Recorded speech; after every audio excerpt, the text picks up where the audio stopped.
Пацаны, наконец-то починил руль. Я с этим рулем уже всех заебал. У меня тогда сколько рилс набрал? 1060.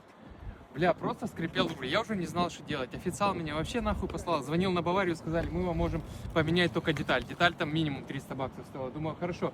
Поехал по гаражам, опять никто ничего не понимает. Думаю, блядь, пришлось разбираться в натуре самому. Пацаны, показываю вам, что я сделал. А у А4, как оказывается, это реально болячка машины, потому что я в чатик BMW меня добавили, есть это. И там, блядь, каждая вторая, четвертая с этим скрипящим рулем. Я буду, да ёб твою мать.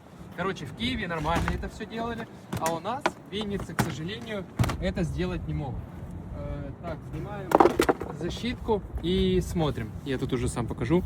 Короче, смотрите, пацаны, есть вот этот вот кардан. То есть тут вот этот вот пыльник, он разделяется на две части. Нижняя вниз, верхняя вверх. Я там уже все смазал. Короче, там два крестообразных таких элемента. И вам именно там надо смазать. Я по факту взял силиконовую смазку BMW-шную, промазал. Бля, все четко. По факту в Киеве официалы за это берут 1500 гривен.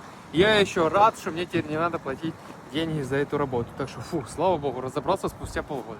Охренеть.